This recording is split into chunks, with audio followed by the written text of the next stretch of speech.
나이 들수록 당장 끊어버려야 하는 5가지 인간 유형. 피를 나눈 가족이든 어렸을 적부터 알아온 사이이든 더 나아가 몸을 섞고 사는 부부 사이라도 이제는 끊고 멀리해야 하는 사람들이 있습니다. 오랜만에 만나 느끼는 반가움도 잠시, 함께 있다 보면 반드시 사람 속을 뒤집어 놓거나 큰 소리 나게끔 만드는 사람이 있습니다. 잠깐 생각해보면 떠오르는 사람이 있죠. 그런 사람, 이것도 재주라면 재주라고 할 수 있습니다. 가는 자리마다 항상 분란을 일으키니 말입니다만 재주라고 인정하고 넘어가기엔 너무도 고약하죠. 사람은 고쳐 쓰는 게 아니라는 말이 있습니다. 그렇다면 방법은 하나뿐입니다. 멀리하는 게 상책입니다. 그럼 사람을 대놓고 외면하고 멀리한다고 야박하다는 소리 들을 게 겁이 나기도 하죠. 하지만 그런 걱정하실 필요 없습니다. 오늘은 우리 인생을 위해서 멀리해야 할 사람들에 대해서 나눠보고자 합니다. 그런 사람들을 멀리해야 하기도 하지만 거울을 보며 얼굴을 살피고 옷을 고치듯 우리 자신부터 이런 유형의 인간은 아닌지 살펴보는 것도 필요합니다. 빨리 끊어내야 하는 사람 첫 번째는 뒤끝 없다고 본인은 말하지만 사소한 일에도 목숨 거는 유형입니다. 조금만 불쾌해도 앞뒤 안 가리고 성을 크게 내서 그냥 지나칠 수도 있는 일도 결국 큰일로 만들어버리는 사람입니다. 이런 사람과 함께 있으면 언제 무슨 일이 일어날지 몰라 전전긍긍하게 됩니다. 자꾸 눈치를 보게 되죠. 이런 사람은 시한폭탄과 같은 존재입니다. 다혈질이라고 표현하지만 그렇게 쉽게 넘어갈 것이 아닌 것이 그냥 단순한 성격의 문제가 아니라 자기 감정을 통제하지 못하는 분노 조절 장애를 겪고 있는 것이 진짜 모습이기 때문입니다. 이런 유형의 인간들은 자기 자신을 뒤끝 없는 사람이라고 소개하기도 합니다. 누가 성격을 물어보지도 않았는데 이상하게도 자기 성격을 먼저 말해버립니다. 이렇게 자신을 뒤끝 없는 사람이라고 묻지도 않은 성격을 미리미리 말해주는 것은 다름 아니라 나는 언제든지 수틀리면 내 마음대로 하는 성격이니까 내가 알아서 처신해라. 이런 말로 볼 수 있지 않을까 싶습니다. 다혈질 인간, 뒤끝 없는 인간 이런 사람들은 우리 인생을 위해 하루 빨리 끊어내야 하죠. 두 번째는 배려심이 하나도 없는 사람입니다. 자신이 내뱉는 말 한마디가 상대방에게 어떤 마음의 상처를 줄지 일말의 고민도 없는 사람이 있습니다. 주변 사람은 우리 보고 그냥 원래 그러려니 하고 이해하라고 좋게 생각하라며 위로를 해주지만 참 쉽지가 않죠. 사실 배려심 없는 이런 인간은 사람들과 사이좋게 어울리는 방법을 제대로 훈련받지 못한 사회화가 덜 된 사람이고 또 한편으로는 남의 아픔을 전혀 공감하지 못하는 소시오패스일 수도 있습니다. 이런 인간일수록 절대 지기 싫어하고 자기 자랑은 끝도 없습니다. 자신의 이익이라면 치밀할 정도로 집요하게 달려들기도 하죠. 세 번째는 논리력 하나 없으면서 똑똑한 척하는 사람입니다. 가만히 있으면 중간이라도 갈 텐데 논리력이라고는 하나도 없으면서 똑똑한 척은 하고 싶어 남을 비판하는 것을 즐겨합니다. 더구나 비판할 때의 그 어투는 굉장히 냉소적입니다. 본인은 아주 차가운 이성을 가지고 멋있게 비판을 했다고 착각을 하지만 성격 자체가 꼬여있고 부정적이라 한마디 한마디 쓰는 단어가 냉소적입니다. 이 사람들은 냉소적인 어투로 비판을 했으니 당연히 상대방으로부터 반박을 받게 됩니다. 이럴 때 자신의 주장을 뒷받침할 논리력은 떨어지고 그러니 자신의 의견이 옳다고 재반박하기가 아주 궁색해집니다. 하지만 지기는 너무도 싫습니다. 그래서 하는 짓이 인신공격을 퍼붓기도 하죠. 토론이고 뭐고 이젠 전혀 개의치 않습니다. 논리의 궁색함을 벗어나기 위해서 지지 않기 위해서 인신공격을 해버립니다. 하지만 이런 인신공격을 하는 순간 자기 자신의 비열하고 치졸한 성격이 드러난다는 것을 자신은 모릅니다. 인신공격을 받은 상대방이 생각 있는 사람이라면 그냥 속으로 무시하고 대꾸를 하지 않아 버리는데 그럼 또 이 바보 같은 사람은 자신이 이겼다고 생각하고 우쭐댑니다. 그래서 다른 데 가서 또 그 짓을 하죠. 논리력도 없으면서 말입니다. 네 번째, 거짓말을 입에 달고 사는 사람입니다. 세상을 참 어렵게 사는 유형이죠. 잘못한 것이 있으면 털어놓고 사과하고 용서받으면 될 일인데 그 순간을 모면하고 싶어서 거짓말을 합니다. 애들도 아니고 말이죠. 손바닥으로 하늘을 가릴 수 있다고 믿는 가여운 인간입니다. 거짓말은 또 다른 거짓말을 낳게 되는 그런 경험 다들 겪어보셨을 텐데 한 번 했던 거짓말을 숨기기 위해서는 계속 말을 만들어야 하는 그 힘겨운 시간을 맞이하게 됩니다. 하지만 그것이 익숙한 사람한테는 거짓말하는 것이 습관이라 그것을 감내해냅니다. 한 번 거짓말한 사람을 용서해줄 수는 있더라도 다시 믿음을 줘서는 안 됩니다. 본성은 쉽게 바뀌지 않는 법이라 언제고 다시 거짓말을 해서 더 세게 뒤통수를 후려맞은 적 모든 사람이 한 번쯤은 경험했을 겁니다. 5번째는 자존감은 없고 자존심만 강한 사람입니다. 자존감이 없는 사람이 이 세상에서 생존하기 위해 갖고 있는 유일한 것이 자존심입니다. 자존감이 없는 사람에게 자존심이란 자기 자신을 지켜낼 최후의 보루이자 상대를 겨눌 수 있는 치명적인 무기이기도 합니다. 이렇게 자존심밖에 남은 것이 없는 사람은 늘 신경이 곤두서 있고 공격적인 성향을 띱니다. 혹시 이런 사람 주변에 있지 않나 생각을 해보면 감정의 기복도 심해서 작은 일에 크게 기뻐하기도 하고 사소한 일에도 완전히 뒤집어져 한바탕 큰 소동을 벌이기도 하며 별말도 아닌 것에 강한 적개심을 드러내고 상대방을 집어삼키기라도 하는 듯이 덤벼들기도 하는 사람. 괜한 감정 쓰레기통 역할을 도맡아 하고 싶지 않다면 자존심밖에 남은 것이 없는 그 사람. 더 이상 잃을 것이 없어 자존심만은 지켜야 하는 사람과는 이제라도 끊어내야 합니다. 나이 들어감에 따라 성격도 저절로 좋아지고 인품도 훌륭해지면 너무 좋겠지만 안타깝게도 나이와는 연관이 없습니다.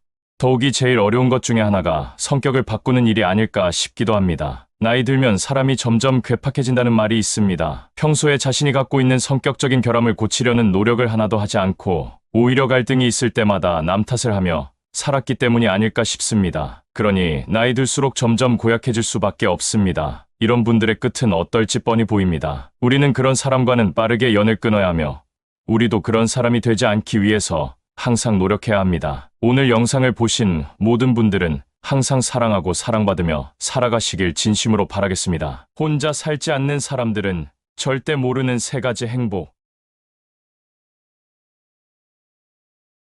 사람들에 치여 살아서 가족이고 친구고 배우자고 다 부질없기에 이제는 멀리하고 싶을 때가 있습니다. 그러고 보면 사는 게 고생이란 말은 바로 인간관계 때문에 생긴 것이 아닐까 싶습니다. 몸이야 힘들면 쉬면 회복되지만 사람들로부터 받게 되는 스트레스는 회복되기가 쉽지 않을 뿐더러 안에서 차곡차곡 쌓여 결국 마음의 병을 만들게 되죠. 요즘엔 다들 그렇게 서로 못 잡아먹어서 그리고 또 깎아내리지 못해서 안달인지 모르겠습니다. 자의로든 타의로든 혼자 떨어져 있게 돼서 그 고독감이 두려워 떨고 있는 분들이 많습니다. 이제는 전혀 불안해하거나 두려워하실 필요 없게 됐습니다. 더 많은 것을 얻게 될 수 있어서 그렇게 혼자 있게 되었으니 말입니다. 고독한 사람은 성공합니다. 혼자인 사람을 우리는 외톨이라고 부릅니다. 그렇게 안타까운 시선으로 혼자인 사람을 바라보지만 정작 그들을 바라보는 자신들은 무리 속에서 하나도 행복해하지 않습니다. 그 속을 벗어날 용기가 없어서 또는 그저 익숙함에 젖어서 지지고 볶으며 아둥바둥 버텨가고 있을 뿐입니다. 자발적 외톨이가 늘어가고 있습니다. 외톨이라는 말 속에는 여러모로 삐뚤어져 다른 사람들로부터 따돌림을 받는 사람이란 부정적인 의미를 담고 있지만 자발적인 외톨이는 전혀 다른 사람입니다. 자발적으로 혼자가 된 사람은 혼자서도 행복하게 잘 즐기며 살고 있을 뿐만 아니라 여럿이 함께할 때도 잘 지낼 수 있습니다. 우리가 말하는 혼자인 것을 잘 즐기는 사람은 은둔형 외톨이가 아니라 혼자일 때와 또 여럿일 때 그렇게 균형을 잘 맞춰 살아가는 사람이기 때문입니다. 그래서 나이 들어서는 당당하게 혼자일 수 있어야 합니다. 그래야 말년이 활짝 피기 때문입니다. 고독함 속에서 누구보다 행복하게 살아갈 수 있는 사람들이 도대체 무엇을 얻어서 그렇게 살아갈 수 있는지에 대해 말씀드려보고자 합니다. 첫 번째, 언제든지 떠날 수 있는 자유. 여럿이 함께 할 수 없는 것이 바로 내가 떠나고 싶을 때 떠나는 자유입니다. 아무리 마음 맞는 친구들이라도 일정을 맞추고 또 모두가 마음에 드는 여행을 하기란 쉽지 않습니다. 어딜 가서 구경하고 어딜 가서 다 같이 입맛에 맞는 음식을 먹을지도 고민이죠. 각자가 조금씩 희생을 해야 그나마 여행을 잘 마칠 수 있을 겁니다. 반면 혼자 떠나는 여행은 자신을 새롭게 발견하는 과정이고 또 자유가 주는 기쁨을 온전히 누릴 수 있는 시간입니다. 혼자 떠나는 여행이라고 해서 꼭 몇 박 며칠이 아니라 당일치기도 가능합니다. 그렇기에 새로운 공간에서 우리는 전혀 뜻하지 않게 관심을 보이는 스스로를 발견할 수 있습니다. 우리가 생각지도 못한 것에 관심이 있고 좋아한다는 사실을 안다는 건 우리에게도 신선한 충격입니다. 그래서 우리에게 언제든지 훌쩍 떠날 수 있는 자유, 그 자체는 우리의 시야를 맑게 해줍니다. 온전히 자신이 원하는 속도로 걸으며 새로운 것에 눈을 맞출 수 있습니다. 다른 사람의 속도를 맞추거나 보고 싶은 것을 뒤로 한 채 서둘러 발길을 옮길 수밖에 없었던 적이 꽤 많습니다. 이제 혼자라면 우리가 원하는 곳에서 몇 시간이라도 쭈그려 앉아 있을 수도 있습니다. 두 번째, 자아가 단단해진다. 혼자인 사람은 문제가 생겼을 때 두리번거리지 않습니다. 마치 본능적으로 혼자서 처리해야 하고 또 전에도 그랬듯이 이번에도 혼자서 해낼 수 있다고 생각합니다. 혼자라는 것은 물리적으로 누군가와 거리를 두고 떨어져 있다는 것뿐만 아니라 정신적으로도 모든 일들을 혼자서 돌파해내겠다는 굳센 의지의 반영이기도 합니다. 불평불만을 드러내며 투덜대지도 않습니다. 그렇게 하나하나 아주 사소한 일에서부터 직접 해결해가면서 자신에 대한 믿음이 점점 두터워지죠. 누구도 아닌 자신을 신뢰한다는 것만큼이나 세상 살아가면서 든든한 배경이 또 있을까 싶습니다. 그래서 늘 쾌활하고 긍정적이면서 당당할 수밖에 없습니다. 어떤 비바람이 불어도 잘 버텨내는 한 그루의 뿌리 깊은 나무처럼 어떤 일이 닥쳐도 의연하게 대처할 수 있는 능력을 갖춰가게 됩니다. 세 번째, 스스로에게 몰입할 수 있는 기회가 생긴다. 하루하루 변화하는 자신을 보는 기쁨을 누리는 사람들이라면 몰입의 힘이 얼마나 강한지 잘 아실 겁니다. 자신이 하고 싶었던 것에 그야말로 미친 듯이 신들린 듯이 빠져들어 에너지를 쏟아붓게 되면 놀라운 변화와 성장을 이루게 되죠. 코로나19로 인해 바깥 출입이 자유롭지 않자 집에서 혼자 즐기는 새로운 길을 모색하는 분들이 많이 생겨났었습니다. 그림을 그리기 시작하거나 어플을 통해 독학으로 악기를 배웁니다. 또 글을 쓰거나 캘리그라피를 익히는 분들도 계십니다. 여럿이 함께 해야만 즐거운 일인 줄 알았는데 뜻하지 않게 혼자 하는 즐거움과 몰입의 참맛을 경험하는 기회를 갖게 된 것입니다. 이를 넘어서 지금 미국에서는 대퇴사 현상이 벌어지고 있습니다. 너도 나도 사람들이 자발적으로 직장을 그만두고 있습니다. 작년에는 매월 평균 390만 명이 직장을 그만두었는데 최근 한 달 동안에는 무려 450만 명이 그만두는 초유의 기록을 세웠습니다. 코로나로 인해서 완전 봉쇄 기간 동안 회사에 나가지 못하고 집에서 일하는 것에 적응이 되면서 다시 출퇴근하려니 사람들과 같이 생활해야 한다는 그 사실을 참지 못하고 회사를 그만둬 버리는 겁니다. 새로운 라이프 스타일, 새로운 세계를 맛봤는데 다시 과거로 돌아갈 수는 없다는 이유가 가장 크지 않을까 싶습니다. 사람들이 고독의 참맛을 드디어 맛보게 된 겁니다. 인생은 혼자 왔다 혼자 가는 거라지만 인생에서의 성공도 행복도 그리고 평화도 혼자 있을 때만이 가능합니다. 혼자 있는 시간이 주는 힘을 믿으시고 좀 더 적극적으로 무리에서 벗어나 자신에게 몰입해보면 어떨까 싶습니다. 영상을 보신 모든 분들의 꽃피는 말년이 되시길 진심으로 바라겠습니다. 평안한 노후를 위해 반드시 알아야 할 5가지 법칙. 인생 후반전에는 4개의 받침대가 우리 인생을 튼튼하게 떡하니 받치고 있어야 우리 인생이 행복해진다고 합니다. 그 4개 받침대란 바로 원만한 인간관계, 꿈과 비전, 건강한 몸과 마음, 그리고 마지막으로 경제적 안정입니다.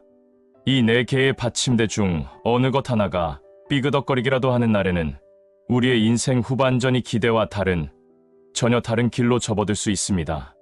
아마도 고단하고 힘든 나날이 될 수도 있죠.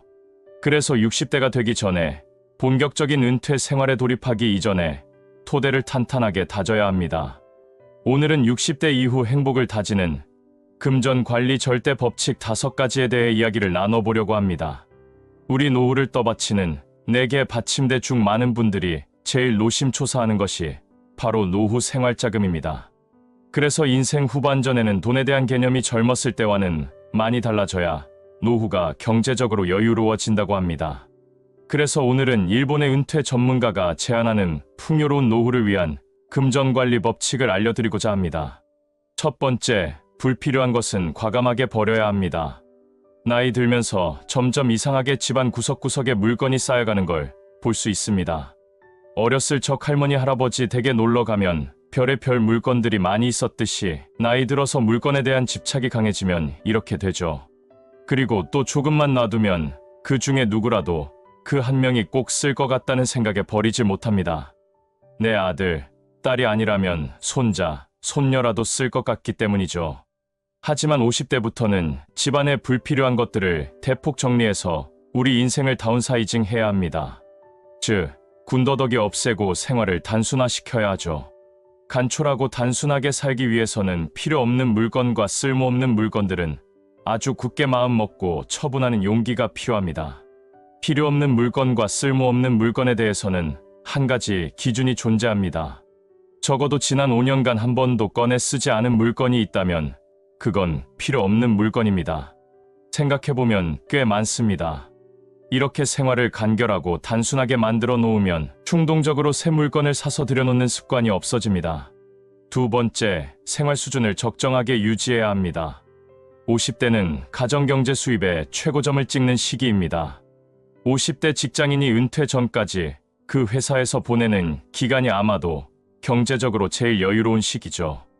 또 바로 이 기간이 생활 수준이 올라가는 그 기간과 맞물립니다. 외식도 잦아지고 모임도 많아지고 레저 생활에 적잖이 돈이 들어가죠. 품위 유지비가 참 많이 듭니다. 한국에서 골프 한번 치러 나가려면 엄청난 돈이 필요함에도 불구하고 많이 칩니다. 한번 올라간 생활 수준이 다시 내려가기란 좀 채 쉽지 않습니다. 올라간 생활 수준을 내리려면 일단 몸이 불편해지고 또 왠지 심리적으로 옹색해진다는 기분이 들죠. 지금 내 나이에 그것까지 아끼고 살아야 되냐라는 생각마저 들곤 합니다. 몸에 배어버린 습성을 바꾸기란 여간 어려운 게 아니라는 것을 다들 아실 겁니다. 50대의 생활 수준을 높여놓으면 은퇴 후 생활이 아주 고달퍼진다는 전문가들의 조언입니다. 세 번째, 취미를 위한 소비에도 선택과 집중이 필요합니다. 연금이 매월 꼬박꼬박 나오고 목돈으로 받아놓은 퇴직금이 있다고 해도 아무래도 은퇴 후에는 전과는 달리 경제적으로 좀 긴축을 하게 됩니다. 이렇게 정해진 자금을 갖고 만족스러운 생활을 하기 위해서는 선택과 집중이 필요하죠. 자신이 좋아하는 것에는 비용이 좀 들더라도 과감하게 소비를 하고 나머지는 허투루 돈이 새어나가지 않도록 아주 검소한 생활을 하는 식으로 집중과 선택을 하는 겁니다. 취미 생활 하다 보면 꽂히는 물건들이 있습니다. 예를 들어 좋은 브랜드처럼 저거 한번 가져보고 싶다. 이런 물건 갖고 싶다는 강렬한 로망이 생기게 됩니다. 사실 그 정도는 열심히 살아온 자신에게 선물할 수도 있습니다. 하지만 그리고 나서 다른 것에는 성직자처럼 검소하게 사셔야 합니다. 딱 한 번만 그렇게 하면 되죠. 또 마음 또 바뀌어서 지르고 또 지르고 그러면 안 되니 말입니다. 자기가 진정 좋아하는 것에 사치를 부려볼 수 있다면 노후 생활의 만족도를 높일 수 있습니다. 네 번째, 생명보험, 의료보험을 정기적으로 재검토해야 합니다. 50대에 들어서면 생명보험, 의료보험 등을 2-3년 만에 한 번씩 전면적으로 재검토하는 게 필요하다고 전문가들은 조언합니다. 대부분 우리가 들었던 보험을 깨고 새로운 보험 영업사원을 만나게 될 때 보험을 갈아탑니다. 지인의 소개로 보험 영업사원이 찾아오면 완곡하게 거절하는 뜻으로 이미 가입된 보험이 있다고 얘기를 하지만 그 보험사원은 물러서지 않고 지금 가입된 보험이 우리에게 정말로 적합한지 객관적으로 힘주면서 얘기해 직접 살펴봐 주겠다고 얘기하죠. 이러면서 발목을 잡히게 된 경우 결국엔 들게 됩니다. 50대에는 금융 문맹에서 벗어날 수 있게 공부도 열심히 해서 보험 영업사원 말만 믿고 원금 손해보면서 새로운 보험으로 갈아타는 게 아니라 자신이 직접 2-3년마다 새로 나온 보험 상품과 비교해가면서 자신에게 맞는 보험을 찾아야 한다고 합니다. 50세부터는 똑똑하게 보험을 갈아타는 것도 은퇴 생활에 필요한 덕목입니다. 다섯 번째, 높은 가격의 물건일수록 현금으로 사야 합니다. 외상이면 소도 잡아먹는다는 속담이 있듯이 외상을 부추기는 게 바로 신용카드겠습니다. 돈으로 사람 차별 많이 하는 그 대한민국에서 사람 가리지 않고 제일 인심후한 게 신용카드죠. 신용카드에 VIP라고 딱 찍혀 나오면 내가 금융권으로부터 귀한 대접을 받는구나 하는 우쭐해지기도 하고 신용한도 늘려준다는 메시지를 받으면 기분도 좋아지게 됩니다. 하지만 이것들은 결국 다 우리 돈 빼먹겠다는 속셈이죠. 한도를 늘려주겠다는 연락을 받으면 기분 좋아할 게 아니라 신용카드를 많이 쓰진 않았는지 문제가 있지는 않은지 살펴보는 것이 우선입니다. 신용카드가 없다면 우리의 충동 구매도 많이 줄어듭니다. 신용카드가 있으니까 당장 돈이 없어도 일단 사고 보기 때문이죠. 계획적인 구매가 몸에 배도록 하기 위해서는 특히 고가의 물건은 현금으로 주고 산다는 원칙을 세우고 실천하면 좋습니다. 시대에 역행하는 것 같이 보이지만 이렇게 하면 값 나가는 물건을 사고 싶을 때 한두 번이라도 더 깊게 고민하게 되고 결정할 수 있을 테니까 허투루 돈을 쓰는 그런 충동 구매하는 실수를 범하지 않도록 해준다고 합니다. 50대가 넘어서면 하루하루가 너무 빨리 지나가는 것 같습니다. 사람의 인생 속도는 10대에는 시속 10km, 20대에는 시속 20km, 30대에는 시속 30km로 달린다고 합니다. 50대가 넘으면 젊었을 적에 느꼈던 시간의 속도와는 차원이 다르죠. 그렇기에 우리는 사실 돈을 허투루 쓰지 않는 것도 중요하지만 무엇보다 시간을 허투루 쓰지 않는 것이 더 중요할 수 있습니다. 각자 사람마다 느끼는 인생의 속도가 다르듯이 우리들의 빠른 인생 속도에서도 분명히 제2의 전성기를 충분히 맞이할 수 있습니다. 오늘 영상을 보신 모든 분들의 인생 후반전은 모두 인생의 전성기로 행복하시길 진심으로 바라겠습니다.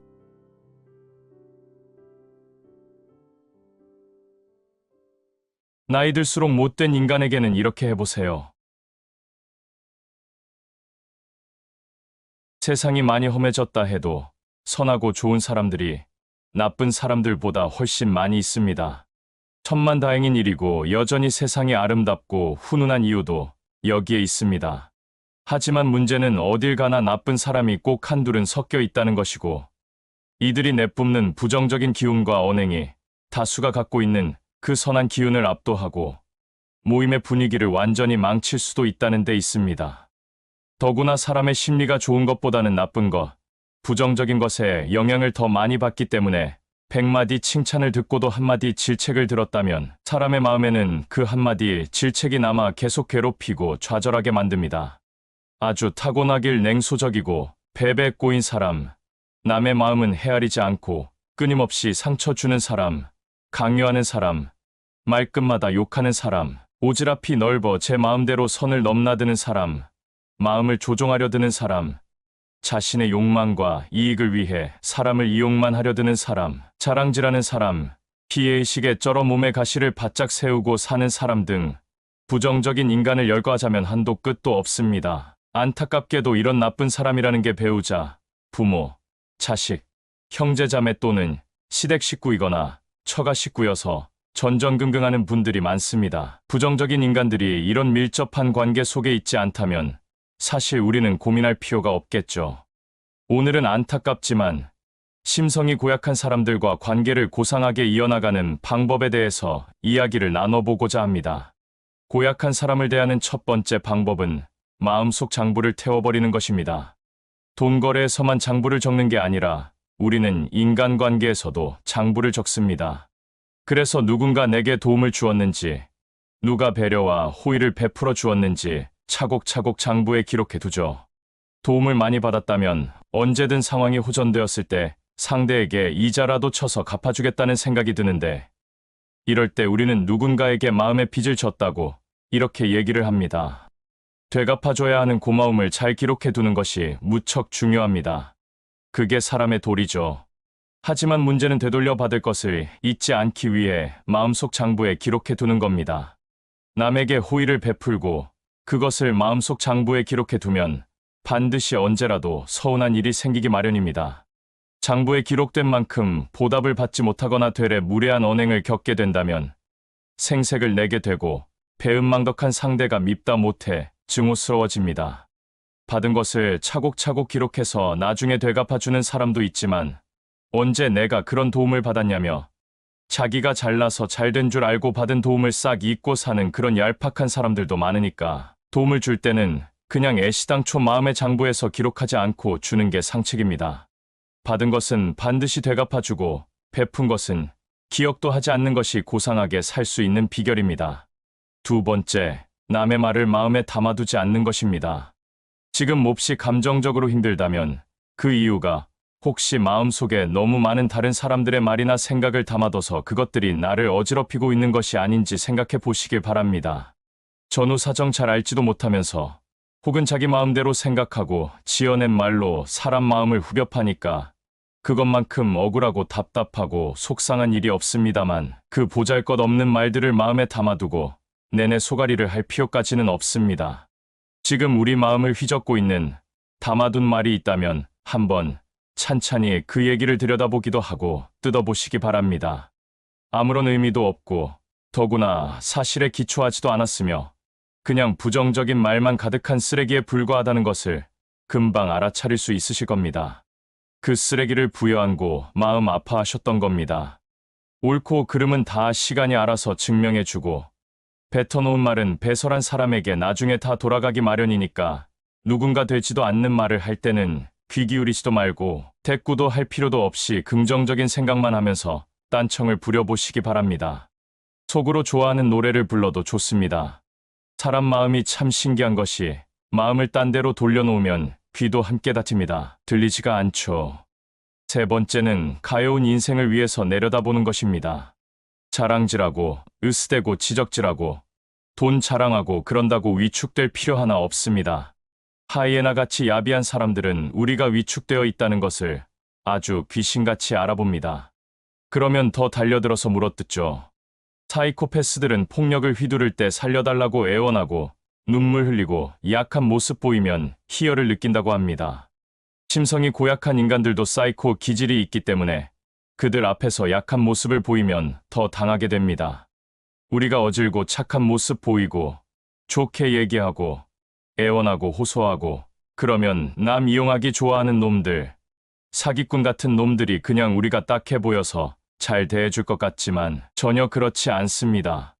그런 우리 모습의 사람이 바뀔 거라면 그런 짓도 애시당초 하지 않았을 것입니다. 약해 보이면 바보로 생각하고 더 모질게, 더 잘근잘근, 잔인하게 행동하죠.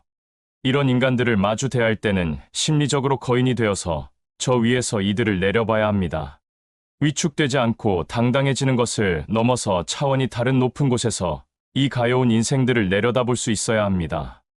딱하고 가엽게 그들의 인생을 바라보면서 대할 수 있어야 하죠. 네 번째, 억측과 추측을 하지 않는 것입니다. 무시해버려도 되는데 굳이 전후 사정을 알고 싶다면 혼자 추측하고 억측하지 말고 물어보면 될 일입니다. 그런데 대부분의 사람들은 질문에서 사정을 정확히 알아보기보다는 돌아서서 오만 가지 상상을 하며 추측을 합니다. 여기서부터 사단이 벌어지죠. 무슨 말을 듣게 되면 그 몇 마디 갖고 추측하고 말이 없으면 또 왜 말이 없는지 그걸 갖고 또 추측을 합니다. 이렇게 온갖 추측이 난무하는 이유는 사람들에게 직접 물어볼 용기가 없기 때문이라고 심리학자는 말합니다. 그냥 물어보면 끝날 일을 궁금한데 물어볼 용기는 안 나고 돌아서서 온갖 추측을 하며 그것으로 자기 마음을 갈기갈기 찢어놓는 거죠. 상대방의 태도가 꺼림칙하고 알쏭달쏭하다면 그냥 추측하지 말고 담담하게 물어보라고 전문가는 얘기합니다. 상대방이 잘못한 것이 있다면 덤덤한 질문에 흠짓 놀라 당황해할 수도 있을 것이고 이실직고할 수도 있죠. 하여간 혼자 추측하는 것은 오해를 낳고 그렇지 않아도 원만하지 못한 둘 사이를 더 수렁으로 쳐놓는 것과 같습니다. 또 물어보면 생각과는 달리 별일도 아닌 일이 상당히 많기도 합니다. 괜히 복잡하게 추측하느라 에너지 낭비하지 마시고 감정 상할 필요 하나 없습니다. 세상의 상처를 받아가면서까지 이어가야 할 인간관계는 없습니다. 전혀 필요 없죠. 하지만 그 못되먹은 인간과 관계를 이어가야 하는 상황이라면 여러분들에게 맞는 방법으로 대해주시기 바랍니다. 사실 세상에서 가장 나쁜 사람은 남에게는 잘하면서도 스스로에게는 인정 없이 매몰차고 야박하며 너그럽지 못하게 구는 사람입니다. 정말로 누구에게나 좋은 사람이 되고 싶으시다면 그 누구보다 먼저 자기 자신에게 친절해야 합니다. 어떻게 보면 인간관계의 가장 기본은 우리 스스로와의 관계 형성이 제일 먼저 이루어지기 때문이지 않을까 싶습니다. 오늘 영상을 보신 모든 분들에게는 행복한 날들만 가득하시길 진심으로 바라겠습니다. 나이 먹을수록 추해지는 4가지 행동. 세상엔 참으로 많은 종류의 사람이 어우러져 살고 있지만 인생 후반전에 들어서면 품격이 우러나오는 그런 인생을 살고 싶어 합니다. 고상한 기쁨과 웬만하면 평상심을 잃지 않는 안정된 심성을 갖춘 사람에게서는 남과 다른 아우라까지 느껴지게 됩니다.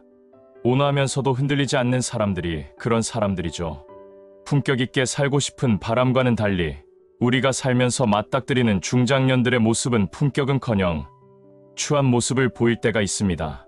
이런 모습을 대할 때면 저 나이 먹도록 왜 저런 행동을 부끄러움도 못 느끼고 하는지 보고 있는 사람이 더 민망할 때가 있죠. 하지만 남 행동에 눈살을 찌푸리기 전에 우리 자신조차도 느끼지 못하는 사이 우리도 추하게 행동하고 있지는 않은지 먼저 챙겨볼 일입니다.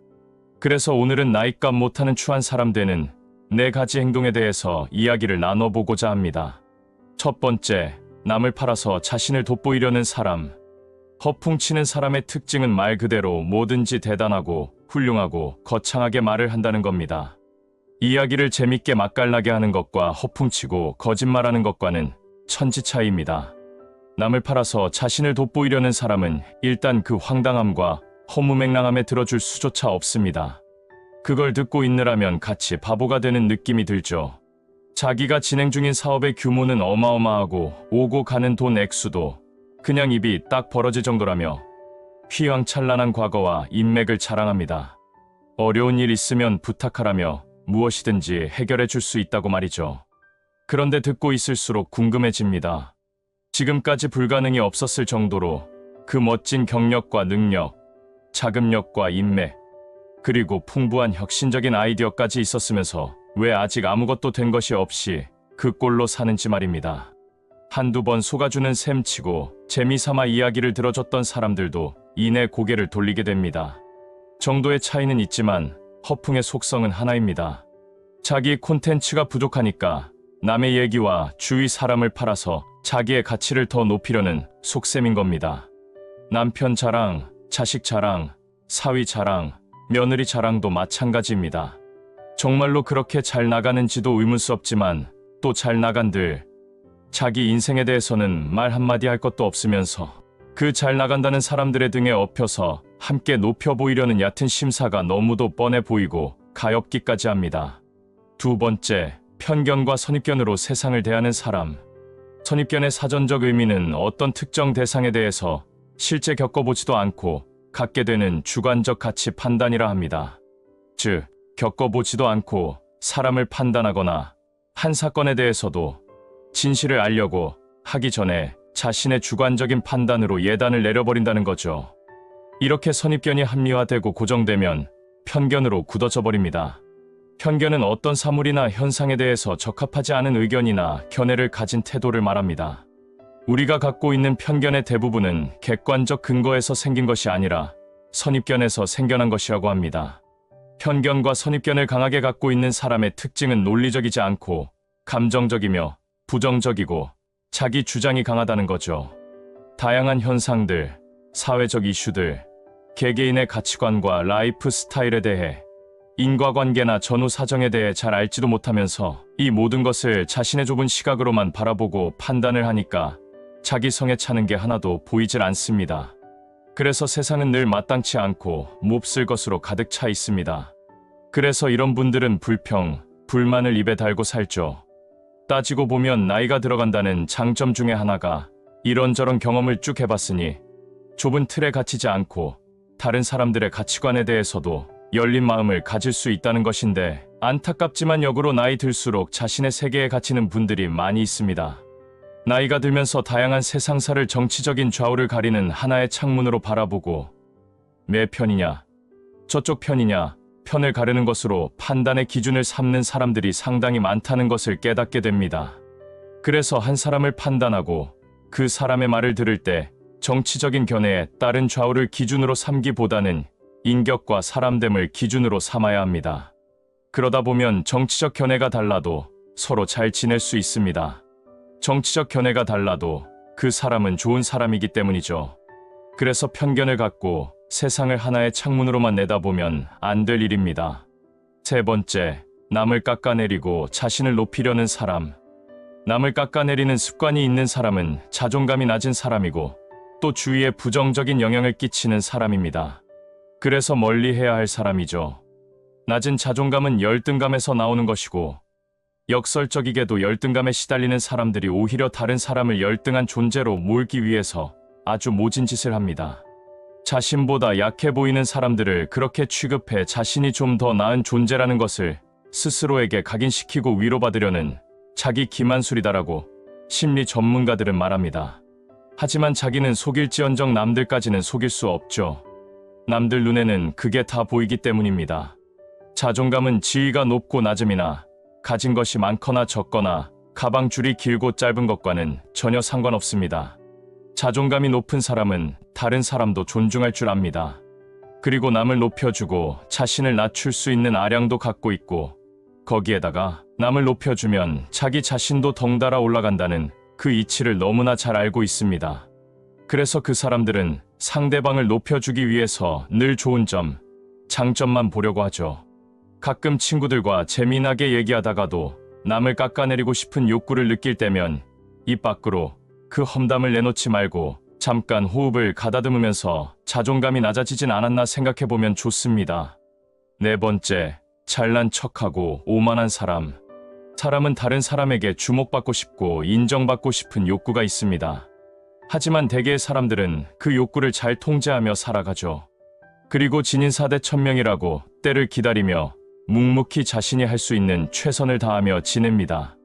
반드시 기회는 언젠가 온다는 확신과 자신을 믿고 말입니다. 기다리고 또 기다리죠. 하지만 나이 들어서까지 입만 열면 잘난 척을 하는 사람이 있습니다. 잘난 척하는 모습이 눈꼴 사납지만 그래도 관계가 있어서 받아줬더니 점점 더하는 짓이 가관입니다. 아나무인의 태도에 힘들어하는 사람이 곁에 있는데도 공감 능력 제로를 보여주면서 자랑질을 멈추지 못하죠. 이렇게 자기 자랑이 지나친 사람은 성격 장애를 갖고 있는 것이고, 정신의학 치료를 받아도 쉽게 고쳐지지 않는다고 신경정신과 전문의가 말합니다. 사람들이 대표적으로 대인관계에서 제일 싫어하는 유형이 바로 잘난 척하는 사람이라고 합니다. 상대하기도 피곤하니 사람들이 멀어지고 결국 자기 자신은 왕따가 되어버립니다. 빈수레가 요란한 법입니다. 잘났다고 떠들고 다녀봐야 못난 놈 취급받기 딱 좋습니다. 자기 잘난 맛에 사는 게 인생이라지만 그건 집에 혼자 있을 때나 하는 생각이고, 밖에 나올 땐 장롱 속 깊은 곳에 잘 보관해 두어야 하는 게 요즘 인생입니다. 일반적으로 사람은 본인이 행동하는 것을 본인이 잘 깨닫지 못합니다. 다만 우리가 살면서 주의해야 할 점은 기분이 태도가 되지 않도록 해야 할 일이겠습니다. 자기 기분 나쁘다고 그걸 다 겉으로 드러내선 안 될 일이죠. 오늘 영상을 보신 모든 분들의 삶이 품격 있는 삶이 되시길 진심으로 바라겠습니다. 서글픈 노후를 보내지 않는 3가지 방법. 나이가 들어가는 것은 우리 힘으로 어쩔 수 없지만 그래도 두려운 것은 더 늙은 후에, 더 나이 든 후에 인생 말년에 서럽게 살게 되지 않을까 하는 마음이 있어서일 겁니다. 밑도 끝도 없이 이런 생각으로 불안해하며 기운 빠져서 앉아 있으시는 것보다는 서럽게 살지 않도록 미리미리 준비해보는 것이 훨씬 현명한 대처일 수 있습니다. 그래서 오늘은 성공한 인생 선배들의 의견을 종합한 것 중 하나인 노후에 서글프게 살지 않는 3가지 방법에 대해서 나눠보고자 합니다. 첫 번째, 자식만이 나를 지켜주는 것은 아니라는 것입니다. 소설에 한 장면이 있습니다. 은퇴를 한 후 바깥 출입을 거의 하지 않은 채 은둔형 노인으로 살아가는 한 남자가 며칠째 깊은 걱정에 빠져 있습니다. 이렇게 혼자 살다가 갑자기 죽으면 해외에서 일하고 있는 아들이 돌아올 때까지 아무도 몰라서 아들이 문을 열고 들어왔을 때 부패한 시신의 추한 모습으로 아들을 맞이하면 어쩌나 하는 것이었습니다. 며칠을 고민한 끝에 결국 어느 날 그는 집 밖을 나서 대형 냉장고와 함께 사람 하나가 다 들어가고도 남을 크고 든든한 비닐봉투를 샀죠. 노인의 계획은 이랬습니다. 숨을 거두려는 마지막 순간 혼신의 힘을 다해서 비닐봉투 속으로 몸을 넣고 대형 냉장고 안으로 들어가 숨을 거두기로 마음을 먹은 겁니다. 사실 현실적으로 말도 되지 않는 계획이지만 고독사의 두려움이 어느 정도인지 심리의 한 단면을 보여주는 내용임에는 분명합니다. 부부가 한날 한시에 함께 떠나지 않는 한 둘 중 한 사람은 무조건 혼자 살게 됩니다. 자식만이 자신을 지켜주는 유일한 사람으로 여기고 의지하면 할수록 자식들은 힘겹고 본인은 서럽게 됩니다. 나이 들수록 동네 사람들과 어울리고 커뮤니티 속에 들어가 있어야 합니다. 이웃과의 교류는 정서적으로 좋을 뿐만 아니라 서로가 서로의 안부를 챙기고 묻는 네트워크 안에 있게 되니 소설의 주인공처럼 고독사에 대한 괜한 걱정 없이 살 수 있습니다. 더구나 자식만 바라보고 살지 않으니 서러울 일도 없습니다. 두 번째, 내 재산은 내가 지켜야 한다는 것입니다. 최근 법률사무소를 찾아오는 노인의 상당수는 상속세를 물지 않기 위해 수단과 방법을 가리지 않고 자식들에게 미리미리 재산을 넘기려는 분들이라고 합니다. 변칙적인 증여를 하기도 하고 또 해외에서 보험을 들어 수령인을 자식으로 지정하기도 합니다. 이런 분들의 대부분은 평생 돈은 잘 모았을지 몰라도 인생 말년에 이르러서까지도 자신을 위해 돈 쓰는 것을 아깝다고 여기면서 계속 모으고 불려나가는 것에만 관심을 두고 살고 있다는 거였습니다. 인생을 위해 돈이 있는 것이 아니라 돈을 위해 인생을 사는 분들입니다. 이렇게 자식들에게 미리미리 재산을 넘겨줬다가 재산을 돌려받고 싶다며 방법이 없겠냐고 찾아오는 분들도 꽤 많다고 합니다. 나이 들어 서글프지 않으려면 내 재산은 내가 지킨다는 결연한 마음으로 살아야 합니다. 그리고 돈 모으는 것도 중요하지만 모으고 불린 재산으로 좀 누리고 사는 것이 더 중요하죠. 세 번째, 절대로 아프지 않아야 한다는 것입니다. 20대 초반부터 담배를 입에 물고 살고 술도 엄청 마시면서 짧고 굵게 산다며 남자다운 척하고 살아간 사람들이 많습니다. 나중에 건강을 잃고 나서야 하는 말은 이렇게 한순간에 무너져 내릴 줄 전혀 몰랐다는 것이죠. 본인은 짧고 굵게 살아가려고 했지만 이대로라면 가족들을 생고생시키면서 아픈 몸으로 가늘고 길게 살아갈 것이 분명합니다. 평소에는 아무렇지도 않다가 감기 하나 걸려서 눕게 되면 건강했던 평소가 그리워지고 현실이 서러워지는 게 사람 마음입니다. 못된 생활 습관을 버리지 못하는 것을 무슨 깊은 인생 철학이라도 있는 것 마냥 굵고 짧게 산다고 핑계대는 것이 아니라 초라하고 서러운 노년을 살고 싶지 않다면 생활 습관부터 바로 뜯어고치고 정말 열심히 운동해야만 합니다. 모든 일에는 유종의 미를 거둬야 하듯이 인생 또한 결말이 좋아야 아름다운 법이라는 것을 잊지 말고 사셨으면 좋겠습니다. 영상을 보신 모든 분들이 인생 말년이 탄탄대로가 되시길 진심으로 바라겠습니다. 나이 먹어보니 이제야 후회되는 5가지. 인생의 반환점을 찍고 나면 살아오면서 겪었던 것들 중에서 헛되고 부질없는 것들이 참 많다는 생각이 듭니다. 쓸데없는 짓, 헛짓들을 참 많이 했다는 생각이 들죠. 이럴 때 참 허탈하기도 합니다. 그것에 쓴 자신의 에너지와 시간 그리고 돈도 썼을 수도 있겠습니다. 대신 좀 더 건설적인 것에 내 자신에게 그 에너지와 시간 또 피 같은 돈을 쏟아 부었다면 더 나았을 텐데 말입니다. 그렇게 생각하면서도 또 지금도 마냥 헛되고 부질없는 것들을 부여잡고 사는 사람들이 많이 있습니다. 그래서 오늘은 인생에서 가장 헛되고 부질없는 것들에 대해 이야기 나눠보려고 합니다. 나이 들고 깨달은 부질없는 행동 첫 번째는 벌어지지도 않은 일들을 가지고 걱정에 걱정을 하며 사는 것이었습니다. 우리가 걱정하는 것들의 90% 이상이 아예 일어나지도 않을 일에 대한 쓸데없는 걱정이라고 합니다. 애들이 어딜 간다고 하면 덜컥 차 사고부터 시작해서 온갖 나쁜 일만 떠올려 걱정하고 나쁜 애들과 어울릴까봐 또 걱정을 합니다. 무슨 일을 시작하려고 할 때도 꼭 안 돼서 망신당하고 또 쫄딱 망하면 어떡하냐는 걱정이 앞서니 추진력이 떨어지죠. 밑도 끝도 없는 이 불안증이 우리의 발목을 잡습니다. 다 큰 자식들 독립시키지 못하고 데리고 사는 것도 돈도 돈이지만 저것들이 나가서 밥이나 챙겨 먹을까?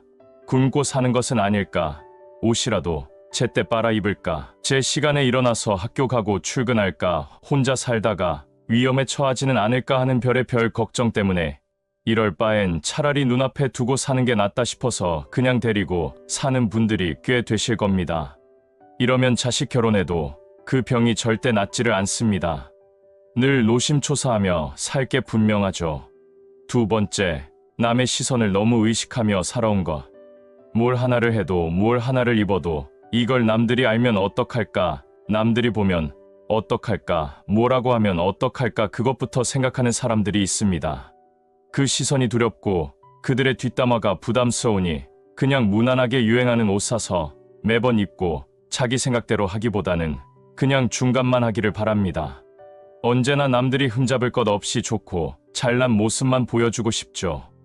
은퇴 후에 제2의 인생을 준비하면서 하고 싶은 일이 있는데도 남들의 시선 때문에 하지 못하고 망설이는 분들이 생각보다 많이 있습니다. 이런 분들이 모르는 게 하나 있죠. 세상 사람들이 남의 인생이나 들여다보며 시간을 보낼 만큼 그리 한가하지 않다는 겁니다. 다들 제 코가 석자이기 때문입니다. 그리고 우리가 남의 관심의 중심이 될 만큼 그리 중요한 사람도 인기 있는 사람도 아니라는 겁니다. 뒷담화를 할 수도 있습니다. 그렇지만 뒷담화를 해도 그때뿐이고 그냥 잊어버리고 삽니다. 남의 시선을 너무 의식하고 살면 그건 내 인생을 사는 것이 아니라 남의 인생을 사는 거죠. 반대로 남의 인생이 궁금하고 오지랖 넓게 여기저기 참견하는 인생도 헛되고 부질없기는 마찬가지입니다. 연예인 근황이 왜 그렇게 궁금해서 하루 몇 시간씩 들여다보는지 참 알다가도 모를 일입니다. 세 번째, 지나간 일을 후회하고 후회하며 사는 것. 모든 건 시간이 해결해 준다는 말이 있지만 지나간 시간을 붙잡고 후회만 하고 사는 경우가 허다합니다. 고등학교 때쯤 공부 좀 열심히 할 걸. 부모님이 공부하라 얘기할 때 좀 말 좀 들을 걸. 그때 그 남자하고 결혼했으면 어땠을까? 그때 그 친구가 동업하자고 했을 때 하지 않았으면 어땠을까? 그때 그 주식을 샀었어야 했는데 이렇게 지난 과거만 생각하면 온통 후회할 일들 뿐이죠. 최악의 경우는 지나간 일들을 후회하면서 지금 하루하루를 술로 지새고 자책하며 괴로운 나날들을 보내다 못해 우울증에 걸려 무기력하게 살고 있는 겁니다. 이렇게 살다 보면 또 이 하루가 지나면 후회할 일들만 만들면서 살아가고 있는 거죠. 지난 일에 발목 잡혀 과거에서 빠져나오지 못하고 사신다면 하루빨리 털고 일어나야 합니다. 과거에 묶여 살아봤자 우울증 걸리는 것 외에는 남는 거 하나 없고 변하는 거 하나 없습니다. 네 번째, 무조건 참고 희생하며 사는 것. 엄마들이, 아내들이 무조건 참아내고 희생하며 살았던 것의 부질없음을 많이 이야기합니다.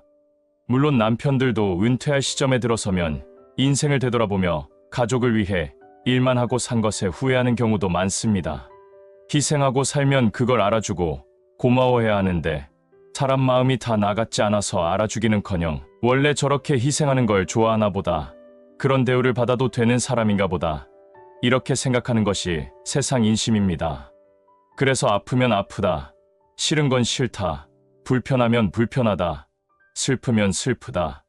부담스러우면 부담스럽다. 여유가 없으면 없다는 것을 자식에게, 배우자에게, 친구에게, 동료에게 표현하고 살아야 합니다. 구차하게 변명하는 것 같아서 그냥 구질구질하게 얘기를 하느니 차라리 그냥 들어주고 말지. 나 하나 참고 희생하면 되지. 이러고 살면 그냥 호구가 되고 말아버립니다. 착하게 대해주면 바보가 돼버리죠. 마지막 다섯 번째, 사랑하는 사람들에게 쓸데없이 자존심 세웠던 것. 연인이나 부부가 다툴 때 보면 정말로 중요한 것 때문에 싸우는 것이 아니라 자존심 때문에 싸우는 경우가 허다합니다. 자신을 상대가 이해해주지 못한다는 그 서운함 모두 자신의 잘못처럼 말하는 것에 대한 억울함이 뒤섞이면서 문제의 원인은 온데간데 없어지고 자존심 때문에 자신의 잘못이나 실수를 인정하지 못하고 그러다 보니 사과할 타이밍도 놓쳤고 사태를 되돌리기에는 너무 늦어버려 이판사판 끝까지 가보자는 심사로 한치의 물러섬도 없이 닥치고 공격 모드로 돌아서는 경우가 많습니다. 될 대로 되라는 식으로 이번 기회를 통해 자신을 우습게 보거나 업신여기는 상대방의 버릇을 고쳐보겠다. 자신이 화가 나면 얼마나 무서운 사람인지 한번 본때를 보여주겠다. 그래서 무릎 꿇게 하고 다시는 그런 소리 나오지 못하게 하겠다는 심사도 깔려 있습니다. 그냥 미안하다 앞으로 잘한다고 했으면 끝날 일을 그 놈의 하찮은 자존심 때문에 사태를 키우고 밑도 끝도 없는 대치 상태로 몰고 갑니다. 귀가를 일부러 늦게 하고 안 마셔도 될 술을 마시고 밥을 일부러 차려주지 않고 또 차려준 밥을 먹지도 않고 일부러 외박까지도 하죠. 모두 자존심 때문이고 나에게 관심 좀 가져줘 하는 애처로움도 깔려 있습니다. 이런 대치 상태가 하염없이 길어지다 보면 서로 대화가 끊어지고 각방을 쓰게 되고 끝내는 정서적 이혼 상태로 빠져들기도 합니다. 한 집에 같이 살지만 이젠 서로에게 관심도 기대도 애정도 없는 그런 메마른 생활이 편하다고 생각하며 살게 됩니다. 가엾고 불쌍한 인생들입니다. 사랑하는 사람에게는 왜 그렇게 미안하다 사과하는 게 힘든지 모르겠습니다. 그 한마디만 하면 모든 게 눈 녹듯이 사그라들 텐데 말입니다. 사실 그거는 자존심을 세우는 것이 아니라 멍청한 짓을 하는 거죠.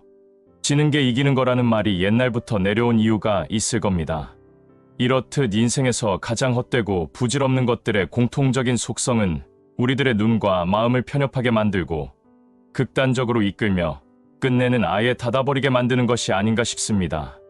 나이 들어가면서도 노력하지 않으면 점점 더 고집스럽고 편협해진다고 합니다. 그렇게 되면 우리는 헛되고 부질없는 것에 매달려 남은 인생 후반전마저 낭비하게 될 것이 뻔합니다. 오늘 영상을 보신 모든 분들은 인생에서 부질없는 것들에서 벗어나 남은 인생을 정말 중요한 것에만 매진하며 사시길 진심으로 바라겠습니다. 나이 들수록 마음이 평안해지는 5가지 방법. 세상이 많이 복잡하고 쓸쓸합니다. 나이는 들면 들수록 상처를 많이 받습니다.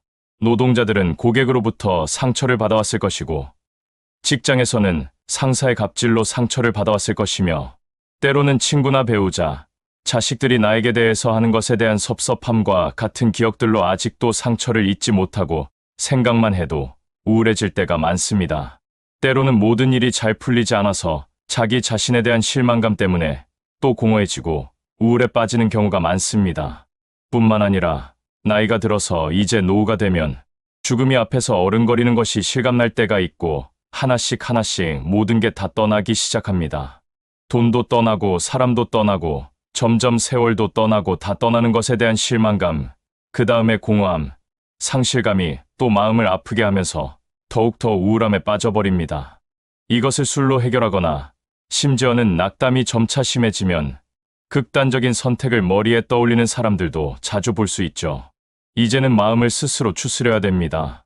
이 세상에 나를 진심으로 위하고 나를 위로해 줄 사람은 나밖에 없습니다. 그것을 솔직히 인정하는 것부터 시작입니다. 나 자신을 스스로 위로해야 합니다.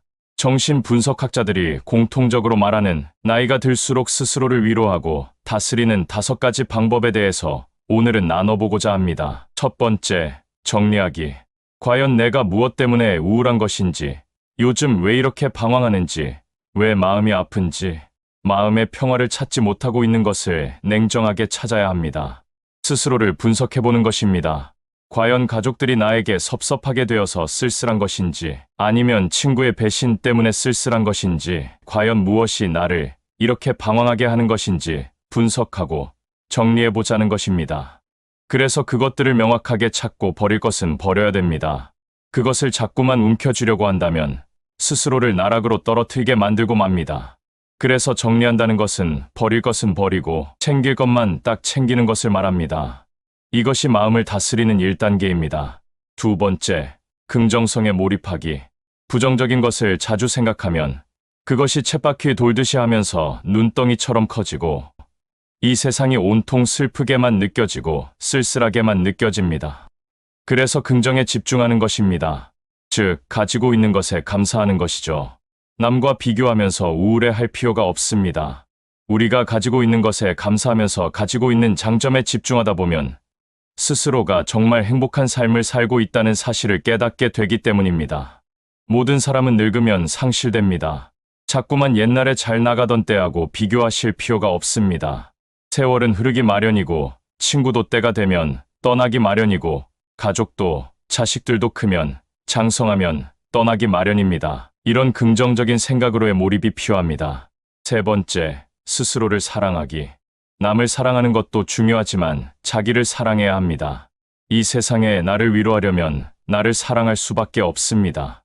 가족을 위해서 돈을 쓰고 친구를 위해서 돈을 썼을 수는 있는데 나 자신을 위해서 무엇을 투자했는가를 한번 돌이켜봐야 합니다. 맛있는 것도 먹고 멋있는 옷도 좀 사 입고 평소에 하고 싶었지만 어떻게 될지 모르는 미래를 위해 절약하고 신경 쓰느라 못했던 것을 해야 합니다. 우리 자신을 위해서 투자하면서 우리 스스로를 사랑해야 합니다. 어떻게 보면 가장 중요한 단계죠. 네 번째, 스스로에게 최면을 건다.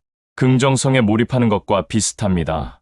우리 스스로에게 계속해서 행복한 말을 던지는 거죠. 이 정도면 잘 살았다. 내 인생이 멋있다. 나 정도면 괜찮다라는 등 스스로에게 던지는 말은 실제가 됩니다. 그런 말들이 쌓이고 쌓이면 실제로 이루어진다고 합니다. 말이 내 행동과 생각을 변화시키니 내 스스로가 정말로 그런 사람이 되고 혹은 그렇게 되기 위해 무의식적으로 노력하기 때문이죠. 다섯 번째, 밖에 나간다. 돌아다님으로써 우울함, 쓸쓸함, 배신감을 털어버릴 수 있습니다. 그냥 이유 없이 걷고 여유가 있다면 여행을 가는 것도 나쁘지 않습니다. 외국 여행이 아니라도 국내 여행지는 수도 없이 많습니다. 대한민국 내에서도 우리가 평생 살면서 못 가본 곳이 가본 곳보다 훨씬 많습니다. 심지어는 서울에 수십 년을 살았어도 가보지 않은 서울이 훨씬 많죠. 밖에 나가고 세상을 보는 것 자체로 아름다움을 느끼고 긍정이 눈에 담깁니다. 이 세상을 사는 것에 대한 재미와 흥미는 당연히 뒤따라오게 되겠죠. 그렇게 함으로써 쓸쓸함과 우울함을 털어버릴 수 있고 다시 용기를 얻을 수 있습니다. 이렇게 우리는 스스로를 위로하고 마음을 보살펴야 합니다. 이 다섯 가지 단계를 차례대로 이루어 나가다 보면 언젠가 잔잔한 강물처럼 흔들리지 않고 어떤 것에도 동요되지 않는 평안한 마음 상태를 만들며 살아가실 수 있습니다.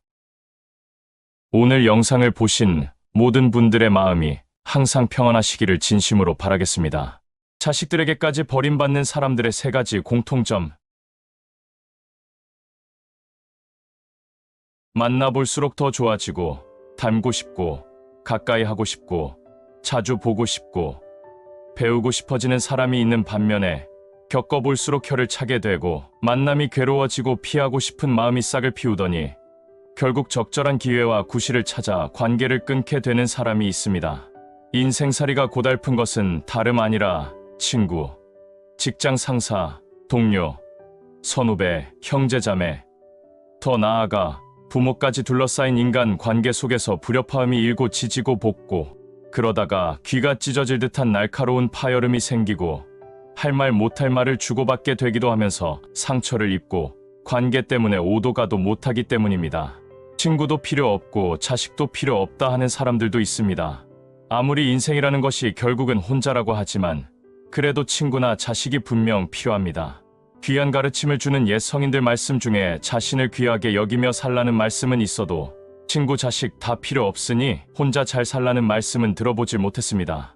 친구, 지인은 물론이고 자식마저도 등 돌리게 하는 사람들이 있습니다. 자신은 배신당하고 버림받았다고 말하지만 세상 사람들이 모두 한결같이 등을 돌렸을 때는 자신을 먼저 되돌아봐야 하는 것이 아닌가 싶습니다.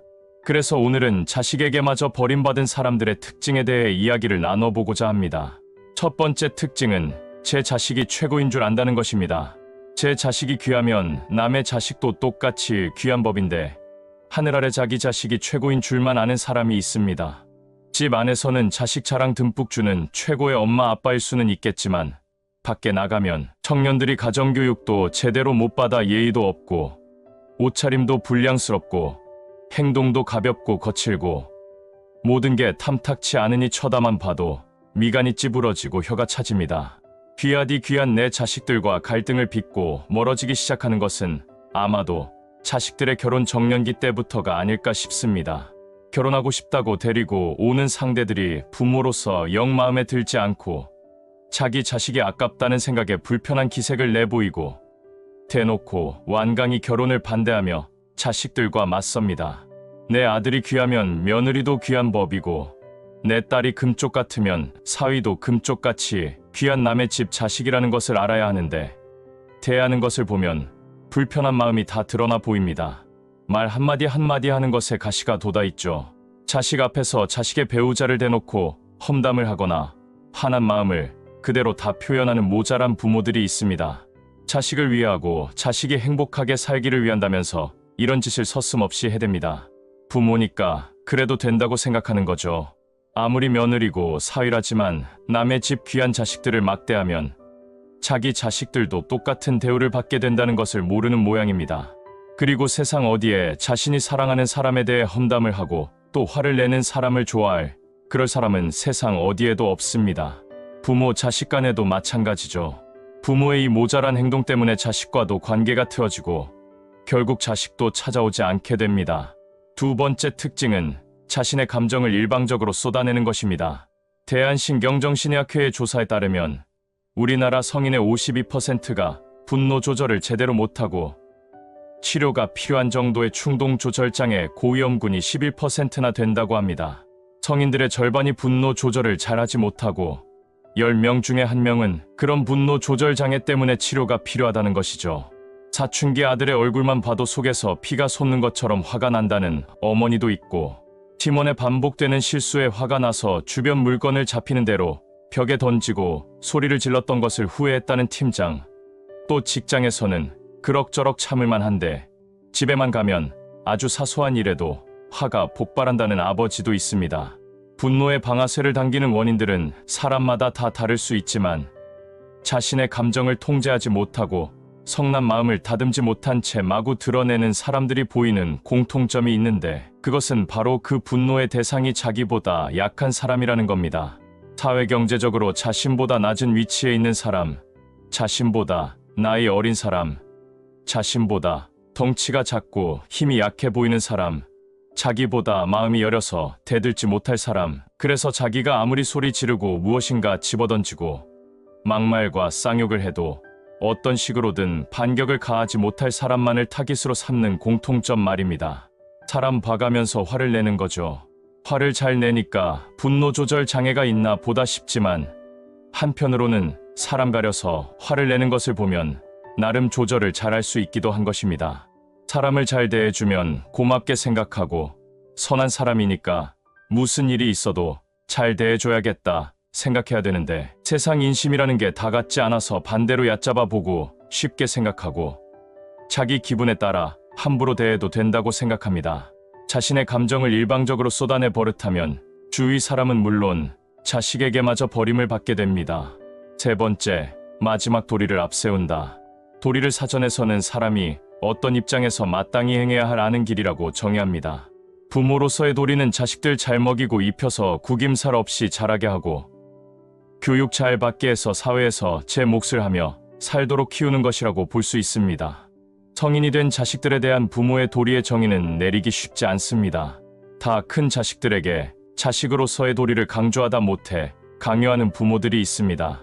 자식이니까, 사위니까, 며느리니까 효도해야 하고, 부모 말씀에 순종해야 하고, 자주 찾아뵈야 하고, 심기를 잘 살펴서 하는 것은 물론 어렸을 적 키우고 먹인 젖값을 매달 꼬박꼬박 내놓아야 한다는 부모들도 있죠. 부모 자식 간에도 도리만 너무 앞세우고 강요하다 보면 부족한 것이 눈에 들어오고 서운한 감정이 생기고 만나는 게 부담스러워지다가 결국에는 관계에 금이 가게 됩니다. 직장에서 상사와 부하 직원, 선배와 후배 사이, 그리고 부모 자식 사이를 수직 관계로만 바라보고 도리를 앞세우고 강요하는 사람들은 권위주의적인 성향이 짙습니다. 요즘 세상은 보스가 아니라 리더가 더 존경받는 시절입니다. 나 때는 그랬으니까 너도 그래야 하고, 곧 고생한 만큼 마땅히 존중과 합당한 대우를 받아야 한다는 생각을 일찌감치 버리고 수평적 관계에서 함께 존중하고 존중받는 관계로의 발전을 모색해야 합니다. 다 큰 자식들하고도 그래야 합니다. 머리 다 크고 한 가정의 가장이 된 자식들과의 관계에서 우리 부모들의 도리는 무엇인지 차분히 생각해 봐야 합니다. 아주 유리잔처럼 깨지기 쉬운 것이 있는데 그게 바로 관계입니다. 나이 들어 깨닫게 되는 것이 자신의 성격 때문에, 편견 때문에, 편향 때문에, 또는 좁은 식견 때문에, 혹은 한순간의 화를 참지 못해서, 상대의 실수를 감싸주지 못해서 끝내 관계까지 망쳐버리는 사람이 제일 멍청하다는 것입니다. 그런 실수를 하지 않기 위해서 매번 다짐을 하고 노력을 해야 하죠. 주변 사람들이, 그리고 사랑으로 키운 자식들이 등을 돌릴 땐 그들을 향해 증오와 분노심을 갖기보다는 그만한 이유가 본인에게 있을 수도 있겠다는 생각을 하고 하루라도 빨리 바로잡도록 노력해야 합니다. 왜냐하면 소중한 관계를 잘 유지하는 것만큼 인생을 잘 살아가는 방법도 없기 때문입니다. 오늘 영상을 보신 모든 분들은 관계를 소중하게 잘 여겨지기를 진심으로 바라겠습니다. 반드시 알아야 할 나이 들어가는 4가지 유형. 나이가 들면 들수록 어떤 모습으로 살아갈지, 각자의 꿈이 다 다른 것처럼 살고 싶은 인생 말년의 모습도 많이 다를 수 있을 것입니다. 최근 한 사회복지과 교수는 노인의 유형을 우리 사회의 현실에 따라 4가지로 구분했습니다. 첫 번째 유형, 늙은이. 어린이의 반대말이죠. 나이가 많이 든 사람을 늙은이라고 하지만 그건 단순히 사전적 의미일 뿐, 우리가 일반적으로 늙은이라고 부를 땐 하찮게 생각하는 마음이 담겨 있습니다. 존중하는 마음이 들어있지 않은 지칭입니다. 이른바 선진국이라 불리는 OECD 38개 회원국 중 한국은 노인 빈곤율이 43.4%로 단연 1위를 차지하고 있습니다. 이것은 조사 대상인 65세 이상 성인의 43.4%가 평균 소득의 반도 안 되는 돈으로 생활을 이어가고 있다는 것이죠. 평균 소득도 그리 많지 않을 텐데 거기에 또 50%에도 못 미치는 소득으로 살아가고 있으니 사는 게 굉장히 팍팍할 게 분명합니다. 이런 생활의 고단함을 반영하듯이 우리나라의 노인 자살률 역시 3배가량 차이를 보이며 단연 1위를 기록하고 있습니다. 한국재지연합회에 따르면 폐지를 줍는 노인은 25만 명가량으로 추산된다고 합니다. 생존을 위해서 하루 10시간 이상 폐지를 모으고 옮겨서 1만 5천 원가량 손에 쥔다고 하니까 시간당 1,500원을 버는 셈인데 이는 최저임금의 20%에도 미치지 못하는 수준입니다. 당장 먹고 사는 문제가 발등에 부리다 보니 우리 모두가 노년 생활로 꿈꾸고 있는 한 인간으로서의 내면적 성장이나 여가를 보내기 위한 취미생활, 친구들과의 교류 등은 먼 나라 얘기가 되고 맙니다. 질병 앞에서 비용 때문에 적절한 치료도 받지 못하고 돌봄의 대상으로 사회적 짐으로 인식됩니다. 그래서 이런 처지 때문에 우리 사회에 부담만 안겨주는 잉여인간, 2등 국민 취급을 받기도 합니다. 안타까운 일이죠. 우리나라 노인 인구의 절대 다수가 또 곧 은퇴를 앞둔 예비 노인 인구의 절대 다수가 생존 문제에 직면해 있는 이 유형에 속할 가능성이 상당히 높다고 전문가들은 경고합니다. 노후 준비가 제대로 안 돼 있기 때문이죠. 두 번째 유형, 어르신. 어르신이라는 말에는 존중하는 마음이 담겨 있습니다. 앞서 말씀드린 유형으로 불리는 늙은이하고는 어감부터가 확연히 차이가 납니다. 길에서 마주친 할아버지, 할머니를 부르는 어르신이란 호칭과도 내용면에서는 차이가 있습니다. 어르신에 해당되는 사람들의 경제적인 상황을 보면 아주 많은 재산을 소유했다기보다는 자가주택이 있고 월급처럼 매월 꼬박꼬박 들어오는 수입이 있으며 부족하다 싶은 생활비를 보충하기 위해 퇴직 이후에도 일을 하고 있는 동시에 자신의 경력을 살려 조그맣게라도 봉사활동을 합니다. 어르신이란 바로 온 마을 사람들이 존경하는 지혜롭고 현명한 할아버지와도 같은 존재라고 전문가들은 이 단어의 정의를 내립니다. 나이를 먹는다고 나의 숫자에 맞게 자동적으로 현명하고 지혜로운 사람이 되어 어르신으로 인정받는 것은 아니라는 점을 잊지 않을 필요가 있습니다. 세 번째 유형, 액티브 시니어. 취미와 여가 활동이 활발하고 배움에도 부지런할 뿐만 아니라 경제적으로 꼭 필요하진 않더라도 자신의 소질을 살려 소득을 창출하는 데도 적극적인 이른바 성공한 노인의 상징이 액티브 시니어라 할 수 있겠습니다. 액티브 시니어는 청바지를 입은 나이 든 보통 사람이라는 이미지를 가지고 가족이나 사회에 의존하지 않고 살면서 옷도 젊게 입고 자기 개발에도 힘쓰면서 인생 이모작에 매진하는 사람들입니다. 액티브 시니어는 지금껏 바쁘게 살아왔으니 지친 영혼을 위해 이제 꿈으로만 가지고 있던 것들을 마음껏 펼치며 살자는 생각을 갖고 있고 적극적으로 이를 행동으로 실천하며 삽니다. 아마도 우리 대부분이 바라는 노년의 모습이 아닐까 생각되지만 그렇다고 모두가 액티브 시니어로 살아갈 수 없는 게 현실입니다. 왜냐하면 최소한 먹고 사는 문제에 대한 불안감에 벗어날 수 있는 경제력이 받쳐져야 가능할 뿐만 아니라 실천력이 있어야 합니다.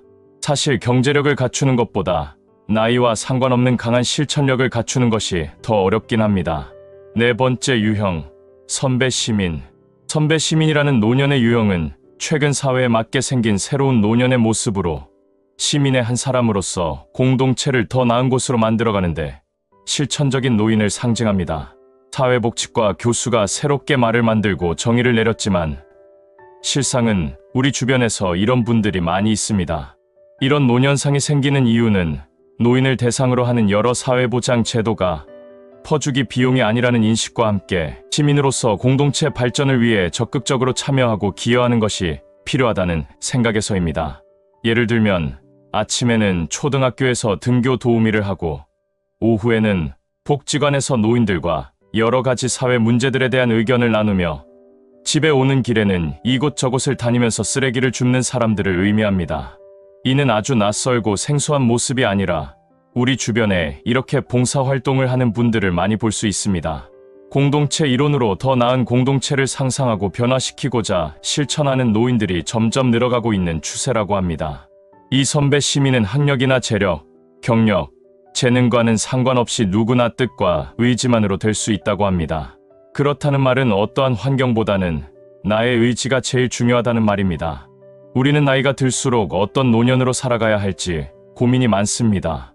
앞으로 기대 수명은 더 늘어날 것이고 노년으로 보내야 할 기간이 인생의 3분의 1이 넘는 사회로 발전함에 따라 지금이라도 미리 차근차근 잘 준비해서 늙은이만은 되지 않는 노년이 되어야 하겠습니다. 오늘 영상을 보신 모든 분들이 멋있는 노년을 보내시길 진심으로 바라겠습니다.